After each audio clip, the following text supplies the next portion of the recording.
Okay, so today I'll be doing general pathology of homeopathy. That is the chapter from Stuart Close. It is a very long chapter and it is quite complicating. So I have simplified it for you all, and I'll be giving you lecture on this.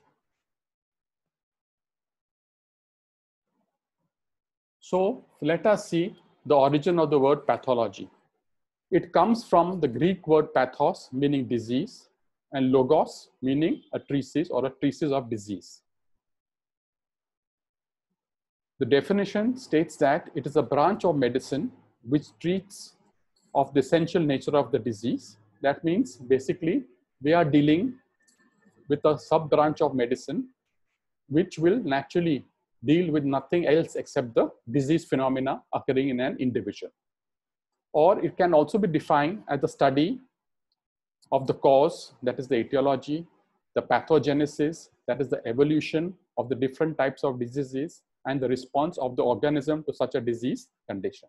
So now this is very important.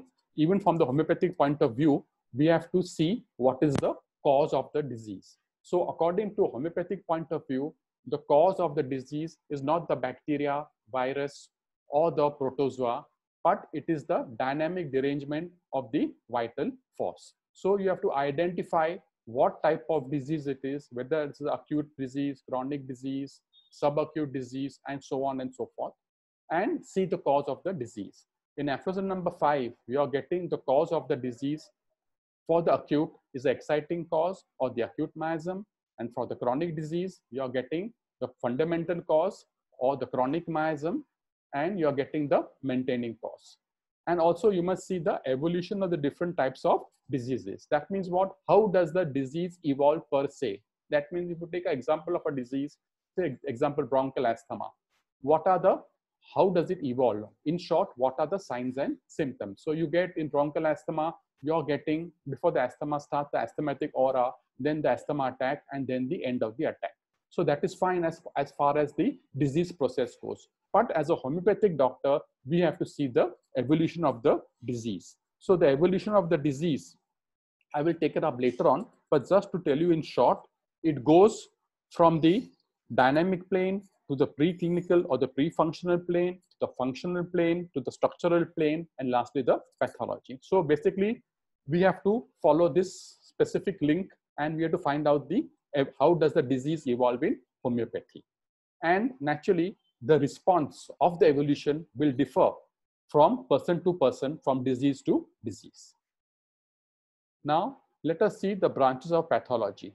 Of course, there are many branches: histopathology, surgical pathology, experimental, forensic, cytopathology, hematology, and human pathology. So basically, from all these branches, we have to focus on the branch of human pathology, which we are going to study. Now, let's see the classification.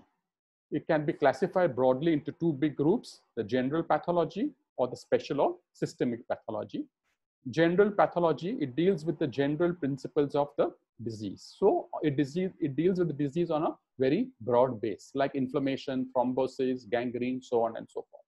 Or special or systemic pathology, it includes the study of diseases pertaining to specific organ and body and system. So whatever system is involved, whatever area is involved, whatever organ is involved, so accordingly we have to identify and we have to study that. Now, general pathology, it deals with the diagnosis and management of disease. So as I told you, we see the disease on a very general level. So by seeing the pathology on a very general level, we can come to know what is the diagnosis of the disease and further how to manage such a disease by the use of component of laboratory medicine and even the diagnostic technique, including examination of the patient. So basically, if we have diagnosed a disease, we have to naturally not only diagnose it on the history of the patient or the examination of the patient, but you have to take into consideration the history of the patient, the general examination, the systemic examination, the investigations, and then come to a conclusion what the person is suffering from. Now, special or systemic pathology, as I told you, it is a pathology which occurs in a particular organ, system, or location. it involves different components of study. For example, the etiology, the pathogenesis, the specific diagnostic features, epidemiology, macroscopic and microscopic appearance, natural history, and sequelae. So basically, if you see any systemic disease, you have to study it in a form of the cause, the pathogenesis, or the pathophysiology. Then what are the diagnostic features? What is the epidemiology of that disease in the world? And whatever organ is affected, you have to know the macroscopic appearance or the gross appearance and the macroscopic appearance. And naturally, how does the disease evolve? That is a natural history. And if left to progress on its own, it goes into the sequelae. So what are the different sequelae? That also we have to know. So in other terms, systemic pathology is the clinical aspect of a disease development and presented in each organ. So how does a disease develop and what organ does it affect? It is based on that. Thus, systemic pathology is a tissue-based clinical science. Now, special pathology is further divided into medical and surgical pathology. Medical pathology naturally deals with the internal morbid conditions, whereas surgical, it deals with the external condition. That is, it deals with the removal of the tissues of the living body or biopsy or surgical dissection. Now, let us see what is Hahnemann's view on pathology. Now, that is also important to understand. Since we are homeopathic doctors, we have to give more stress on this. Number one, we have to understand that it is the dynamic nature of the disease. Life is never static, it is always flowing. Different epochs in one's life it is of importance, and susceptibility plays an important role. Now, let us discuss each point a little bit more further for you to understand correctly or properly. Now, the dynamic nature of the disease. As you all know that during Hahnemann's time, Hahnemann himself was an allopathic physician. He was quite disappointed by the results of the allopathic medication having side effects and no actual cure were there. But they were just pronouncing cure, but actually cure never took place. So Hahnemann, it led him to think why this occurred, and later on, he found out the dynamic nature of the disease, or he invented homeopathy. So he deviated from the materialistic school to the dynamic school. So the materialistic school said that the disease was because of some organism or some material present in the organism. That is the materia peccans, or the prima causa morbi. That is the primary cause of the morbid disease, or the causa chronicorium. That is the chronic cause of the chronic disease. So he deviated from there and said that the disease is not because of a virus, bacteria.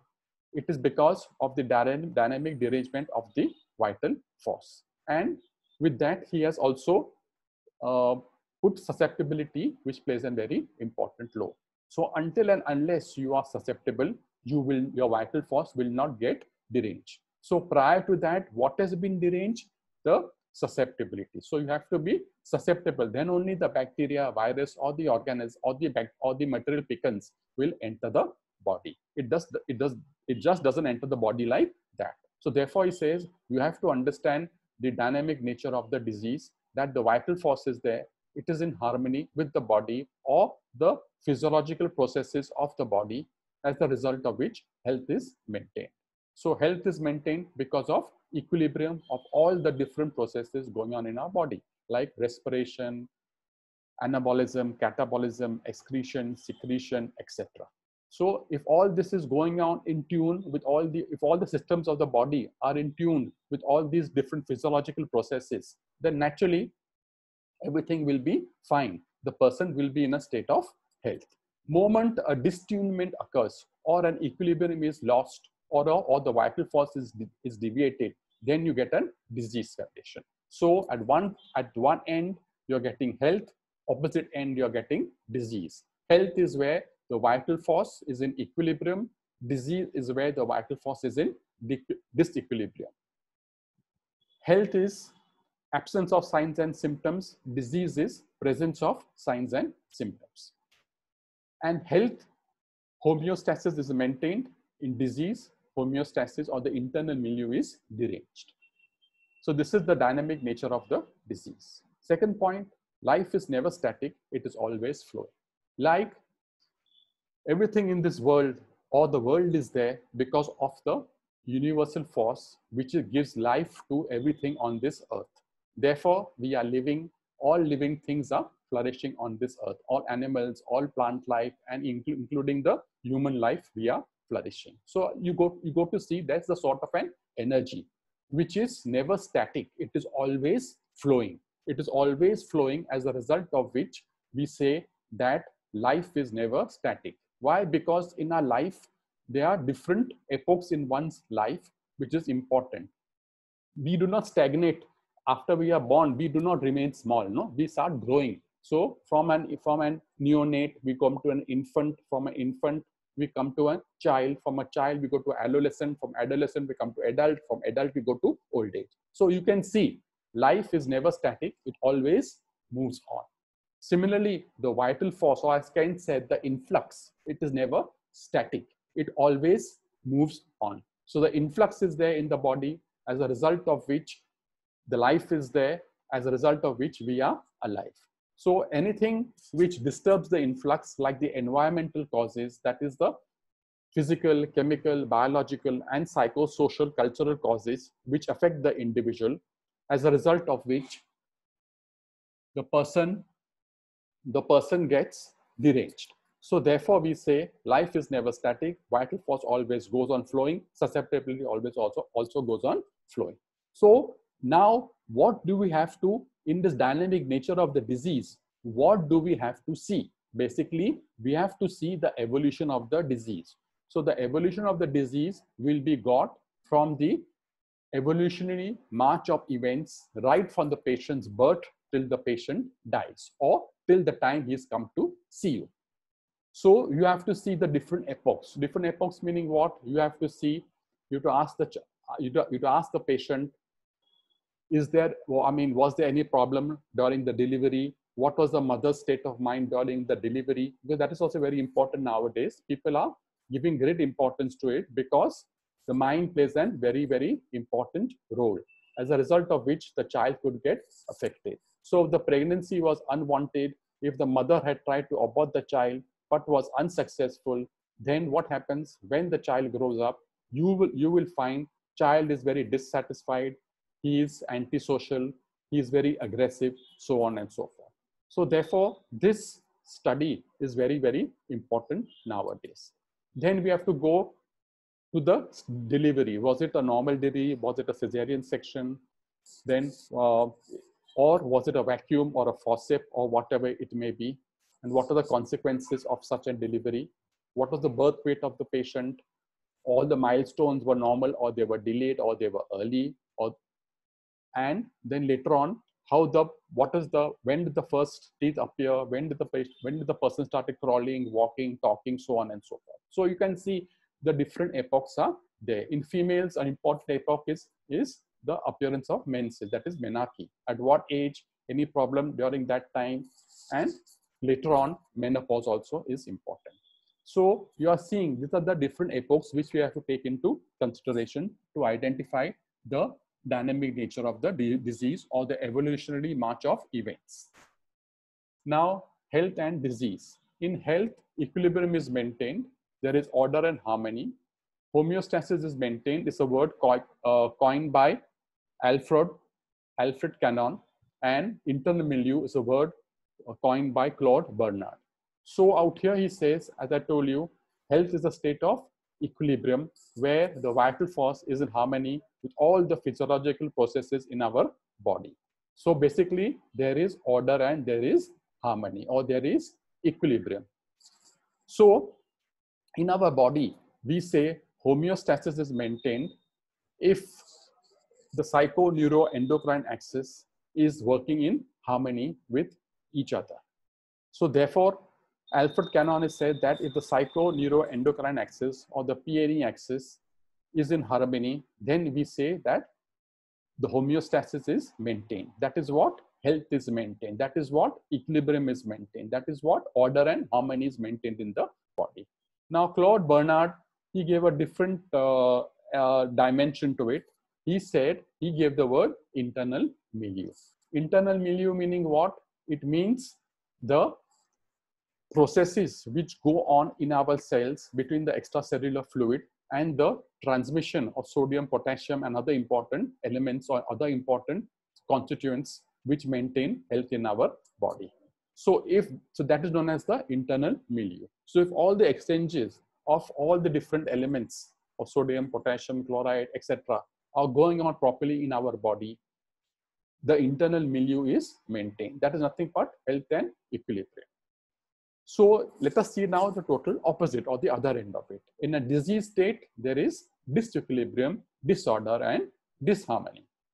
Homeostasis is not maintained and internal milieu is in a chaotic state. So naturally, when does the person become into a disease state? We all say that when the vital force is deranged, the person comes into the disease state. But let us see a little bit more what is the factor responsible for the disease state. So initially, the individual is there, he is bombarded by or rather we are bombarded by our environmental factors constantly, again and again. But in our walk of life, right or not? But we are all maintaining a good health. So why are we maintaining a good health? Because the vital force is strong enough to oppose the noxious influences in the atmosphere, as a result of which everything is fine. But moment the vital force gets deranged. So why does it get deranged? Because whatever adaptation is there, that is very important. We are adapting, our vital force is adapting ourselves to the external environment. So as long as it can adapt itself to the external environment, health is maintained. But what happens when you are bombarded again and again by the same thing again and again? What will happen? Naturally, fatigue will set inside and the vital force will not be so strong enough to repulse the noxious agent. So what will happen? The adaptation will be lost. So once adaptation is lost, the vital force succumbs and it gets deranged, as a result of which the equilibrium is lost. So therefore, failure of adaptation, I repeat, failure of adaptation is an important factor or the important landmark wherein we go from a healthy condition into the disease condition. Therefore, in disease we say that there is an disequilibrium. Why? Vital force is deranged. Why? Because there is a failure of adaptation. So therefore, we get disequilibrium, disorder, and disharmony. See, it is exactly the opposite of health. In health, there's equilibrium. Disease, there is disequilibrium. Health, there is order. Disease, there is disorder. Health, there is harmony. In disease, there is disharmony. And the homeostasis is lost. So what happens to the PNE axis? It goes into chaos, or it goes into an improper functioning. As a result of which, what happens? The internal milieu, also there is a disturbance there, as a result of which homeostasis and internal milieu is affected. Therefore, we say that a person comes into a disease state.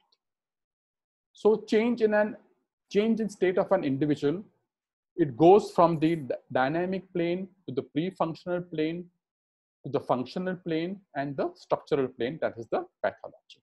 So therefore, we have to see the evolution of the disease, how the disease evolves. So it goes from the dynamic, pre-functional, functional, structural, and the lastly will be the pathological stage, wherein pathology could be either reversible or irreversible. Reversible meaning what? In the early stages, if the patient comes to us, the pathology is reversible. But if he comes to us in the later stages, then it may be an irreversible pathology, or the patient hasn't taken into consideration any treatment. He has just prolonged the disease, and when it has advanced to a great level, he has come to you. Therefore, the pathology is irreversible. Kent says it is the end product of disease. So now let us just, before going to this evolution, let us just let me just tell you something about the disease. Now, can we diagnose a disease at the dynamic level? Definitely not. But in the dynamic level, we can identify a disease through special processes which are known as dowsing or radiesthesia or the psychometer. This I will tell you later on. Then after that, we come to the pre-functional phase in where, or the preclinical phase in where the vital force is deranged and we get a few signs and symptoms, but they are very common in nature. So the pre-functional phase then goes into the functional phase, that is the prodromal phase, that is nothing but an indisposition, and later on goes to the pathology. Now this I will discuss later on as we move forward. Okay, so Kent says it is an end product of disease. Now in evolution, let us see the disease, what type of evolution it has. As I told you, we have to see the evolution of disease right from the birth till the death. That is the sequential evolutionary march of events we have to see. Now that is one part. Now this is a second part. Disease has a centrifugal evolution. That means what? The cause of the disease originates from within. Within meaning what? From within the individual. It is not external. So true chronic disease or a true disease will develop from within. Now within meaning what? What is the cause which is within the individual? That is nothing but the miasms. So the miasms are responsible for the disease to develop. As Dr. Hahnemann said, that Sora is the hydra-headed monster and it is the mother of all the chronic diseases. And Sora passes from generation to generation, and each one of us has Sora. It is never mitigated. Why? Because of the faulty suppressive treatment taken over all these years. It is passed from generation to generation. So Sora is there, but all of us, we are in a good state of health. Why is it so? Because the soric miasm is lying dormant, is lying slumbering, is lying quiet in an individual, or basically it is in the inactive state or inactive stage. What happens when the disease occurs? The miasm, which was slumbering, which was latent, which was in the inactive state, it comes into activity. It's just like a volcano. No? When a volcano is there, it is quite, I mean, when it doesn't erupt, when it is dead, it is quite okay. But moment it erupts with great intensity, as a result of which the lava comes up and the destruction takes place. So therefore, acute disease can be compared to an volcano, wherein we have to see, are there any miasm responsible for it? Naturally, for all acute diseases are because of an acute miasm. So this acute miasm will be slumbering in a patient, in a person. Under favorable environmental influences, it gets activated and the signs and symptoms come back or they are exhibited. So just like a volcano, when it is dead, it is fine. But when it starts or when it erupts with great intensity. This intensity can be compared to the acute miasm. That is what, when the acute disease, it gets exhibited or it's expressed through signs and symptoms, the symptoms are generally very, very, very characteristic of PQRS in nature. Okay, so therefore, in an acute disease, it becomes easy for us to prescribe because number one, symptoms are characteristic in nature, and number two, the less time is required to trace the picture of the disease. Why? Because the point number three is that everything is fresh in the patient's mind and it is of a recent origin. So therefore, acute miasms can be recurring or non-recurring. Non-recurring, our examples are given in Organon text, like once you get measles or smallpox, then the immunity is there. That is the non-recurring, or recurring are malaria, typhoid, jaundice, so on and so forth. Whereas in a chronic, so in an acute disease, basically, we have to identify the acute miasm and limit ourselves to the acute presentation only. We don't have to go into more details, except that take the acute presentation, take the chief complaint or the presenting complaint of the patient, and then you analyze it into the LSMC form. That's all. And then we have to prescribe. Dr. Hahnemann says, do not go further than that. If you read Stuart Close, Kent, everything if you read also, it says the same thing. Whereas for a chronic miasm, we have to see the fundamental cause of the disease. That means what? Fundamental cause is obtained from the predisposition of the patient. That is from the family history supported by the past history. So the fundamental cause is the inherited cause which nourishes the chief complaint of the patient.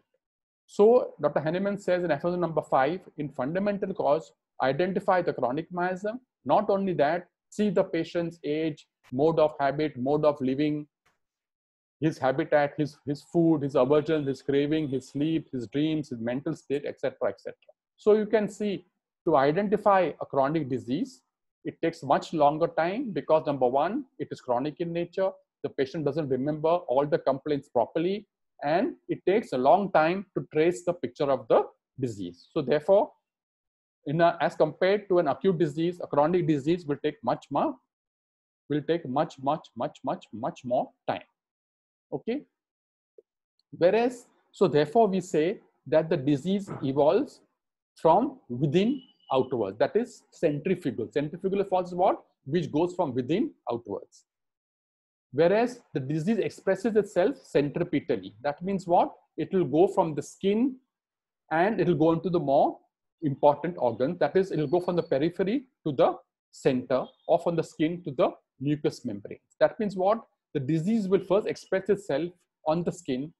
If suppressed, it will go deeper, deeper, deeper, layer by layer, and lastly affect the most vital organs. So it goes on the skin, mucous membranes, serous membranes, and the vital organs which gets affected. So remember, the expression of disease is centripetal. Okay. So now we can stop out here. I will take this in the next lecture because this again has some more time. It will take some more time to do it. So in my next lecture, I will share it with you.